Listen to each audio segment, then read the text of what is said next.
नमस्कार दोस्तों, आप सभी का हमारे YouTube चैनल एसजे क्लासेस पर स्वागत है।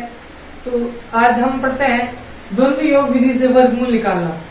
तो देखिए, जैसा हमारे मेथड का नाम है द्वंद्व योग, तो इस विधि में हमारे को संख्याओं के द्वंद्व निकालने भी आने चाहिए। जैसा हमने द्वजांक विधि में पढ़ा था भाग देने में, जिस तरीके की विधि द्वजांक थी उसी तरीके की ये मेथड है। फर्क ये था, उसमें जो क्वोशिएंट निकल के आता था या जो भागफल निकल के आता था उसको हम द्वजांक से मल्टीप्लाई करके घटाते थे। और यहाँ हमारे को जो संख्याएं आएगी भागफल रूप में उनके द्वंद्व घटाने हैं। तो इससे पहले, इस विधि को समझने से पहले हमारे को संख्याओं के द्वंद्व निकालने भी आने चाहिए। तो देखिए, द्वंद्व योग विधि से वर्गमूल किस तरीके से निकाला जाता है, आओ समझते हैं। इसके लिए एक्सरसाइज का क्वेश्चन नंबर 2 लेता हूं, जहां आपको 42/25 का रूट निकालना है द्वंद्व योग विधि से। मैंने बताया था जब भी वर्गमूल आपको निकालना हो तो उसके लिए आपको पेयर बनाने होंगे। तो पहले इस क्वेश्चन में पेयर बना लो, 1 और ये 2। तो यहां से 2 पेयर आपके पास बन चुके हैं। तो ये तो पता लग गया कि इसका जो रूट निकल के आएगा, जो इसका वर्गमूल आएगा, उसमें 2 ही अंकों की कोई संख्या होगी। अब इसको सोल्व किस तरीके से करते हैं, जैसे हमने द्वजांक विधि में 3 पार्ट बनाए थे, यहां भी वैसे ही 3 पार्ट बनाने होंगे।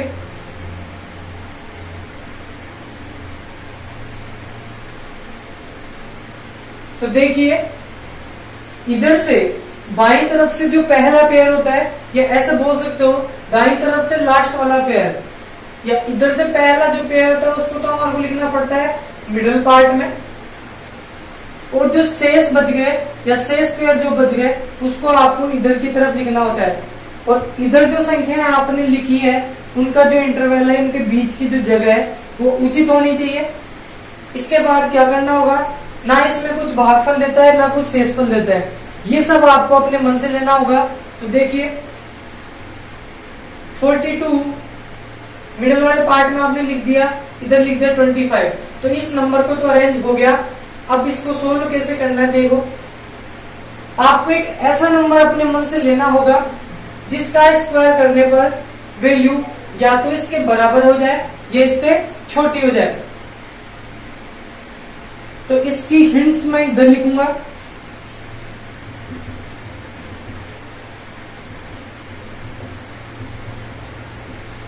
पहली स्टेप, सबसे पहले आपको एक ऐसा नंबर लेना होगा जिसका द्वंद्व इसमें से घटकर कुछ पॉजिटिव वैल्यू निकल के आए। तो इससे पहले वाला नंबर जिसका स्क्वायर करने पर इस मान इससे छोटा है, वो नंबर है हमारे पास 6 का जब आप स्क्वायर करोगे तो वो आता है 36, जो इससे छोटा है। यदि आप 7 का स्क्वायर करते हो तो वो वैल्यू इससे ज्यादा हो जाती है, तो उसको आपको नहीं लेना है। तो यदि मैं 6 का स्क्वायर करता हूं तो उसका मान आपका इससे छोटा आता है। तो जो संख्या आपने अपने मन से ली है उसको आपको लिखना है भागफल मिडिल वाले पार्ट के मध्य में, और उस संख्या का डबल करते हुए 6 जो आपने लिया है इसका डबल कर दो, और उसको आपको लिखना होता है यहाँ पर। यहाँ जितनी भी संख्याएं आती है वो तो द्वंद्व निकाल के उनको घटाया जाता है। तो जो संख्या आपने डबल करके लिखी है वो संख्या भाग देने में काम आती है, या इसको हम भाजक भी कह सकते हैं। तो सबसे पहले हम क्या करते हैं, जो आपके पास 42 है उसमें से एक ऐसी संख्या का द्वंद्व घटाओ जो हमारे पास पॉजिटिव वैल्यू दे, जो इसके जस्ट पास होनी चाहिए। तो वो संख्या हमारे पास आ गई 6। तो इस अकेली संख्या का द्वंद्व होता है 6 का वर्ग करके। एक संख्या का द्वंद्व निकालना 2 का, 3 का मैंने सब सिखा दिया। तो यहां से देखिए, एक ही डिजिट है यहाँ, तो इसका द्वंद्व निकलेगा इसका वर्ग करके। तो 42 में से आप जब 36 को सब्ट्रैक्ट कर दो तो हमारे पास आता है प्लस के 6। तो घटाने के बाद जो नंबर आपके पास बच गया उसको शेषफल कहते हैं। वो शेषफल इस 42 के जस्ट आपको बाद में लिखना है। तो हमारे पास नया नंबर बन गया 62। 42 आपको सोल्व हो चुका है। इसके बाद जो बच रहा है उसके बाद वाले पार्ट में लिखेंगे। तो इस वाले खंड में तो जगह है नहीं, तो इसके बाद हम नेक्स्ट वाले पार्ट में चले जाते हैं। यहाँ हमारे पास नया नंबर बन गया 62। इस मेथड को आप इस तरीके से भी याद रख सकते हो कि ध्वजांक मेथड में सबसे पहले डिवाइड करते थे, फिर उसके बाद उसमें से चीजों को घटाया जाता था। तो ये क्रम उसका अल्टरनेट चलता है। और जब द्वंद्व योग विधि से वर्गमूल आप निकालते हो तो पहले आपको घटाना होता है, उसके बाद डिवीजन करना होता है, फिर आपको घटाना होता है। तो ये जो मेथड है वो इसका जस्ट उल्टा मेथड है। अब हमारे पास नया नंबर या नई संख्या, शेषफल बचने के बाद नई संख्या बन गई 62। अब 62 के अंदर हम डिवाइड करेंगे 12 से। मैंने बताया था यहाँ जो संख्या आती है वो तो द्वंद्व निकालने में आती है कि उनका द्वंद्व घटाया जाता है, और यहाँ जो संख्या आएगी वो हमारे भाग देने में काम आएगी। जब 12 का इसमें मैंने डिवाइड किया तो भागफल हमारे पास आता है 5, उस शेषफल निकल के आता है 2। तो जितनी बार भाग दिया उसको तो आप यहाँ लिखते हो। अब हम थर्ड पार्ट में हम जा चुके हैं, तो भागफल इसके जस्ट नीचे लिखा आता है। भागफल हमारे पास 5 आ चुका है और शेषफल जो होगा वो इसके बाद लिखा गया। तो अब हमारे पास नया भाज्य, अब नया भाज्य या संशोधित भाज्य इसको बोल सकते हैं, नया भाज्य या नई संख्या भी आप इसको बोल सकते हो। नया भाज्य हमारे पास बन गया 25। तो यहां से नंबर 25 बन चुका है।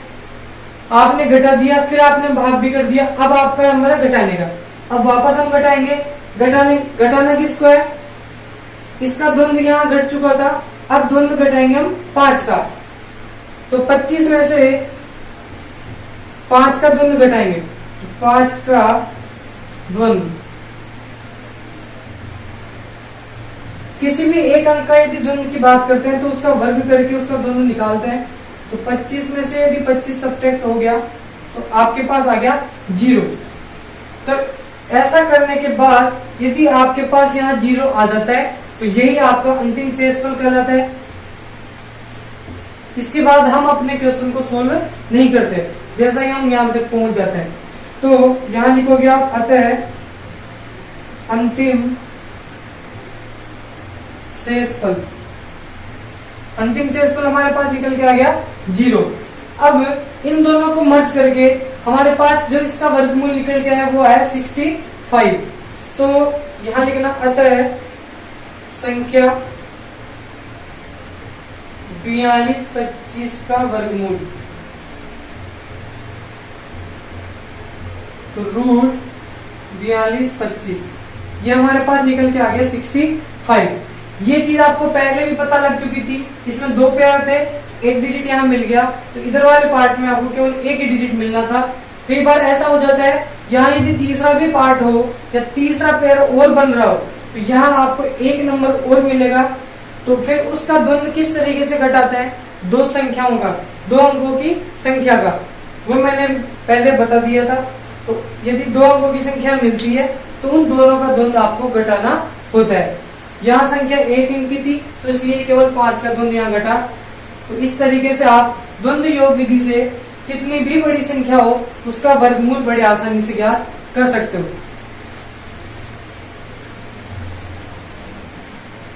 एक्सरसाइज का क्वेश्चन लेते हैं, क्वेश्चन नंबर 3।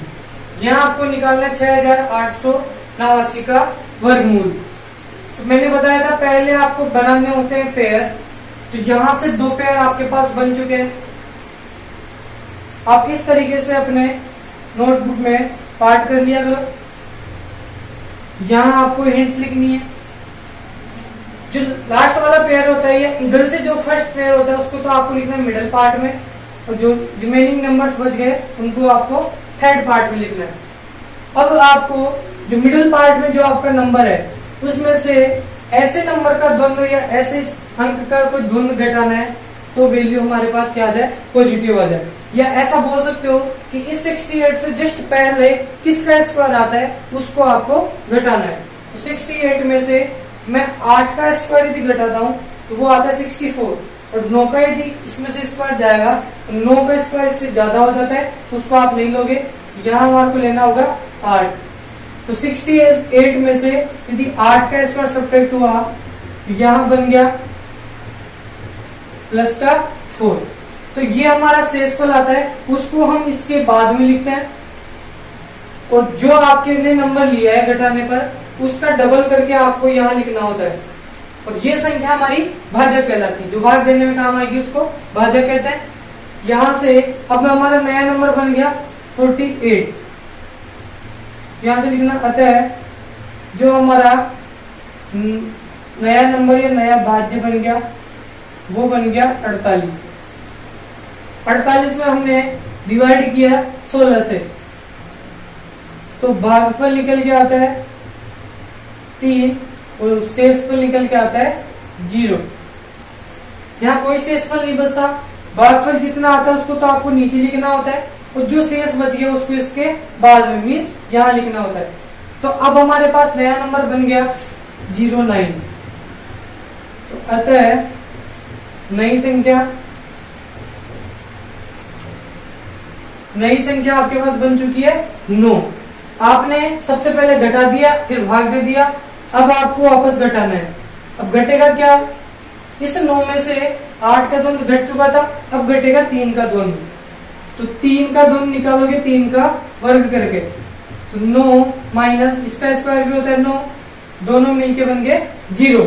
तो यहाँ से आपको यह अंतिम शेषफल प्राप्त हो चुका है। तो यहाँ लिखोगे आप अतः अंतिम शेषफल हमारे पास आ गया 0 और इस क्वेश्चन का आंसर आ गया √6889। इसका रूट हमारे पास निकल के आ गया 83। तो द्वंद्व योग विधि से क्वेश्चन को इस तरीके से सोल्व किया कर सकते हैं। ये क्वेश्चन छोटा था, ये 4 ही डिजिट का था। अब हम बड़ा क्वेश्चन लेते हैं जिसमें 3 से ज्यादा पेयर बन रहे हो या 3 बन रहे हो।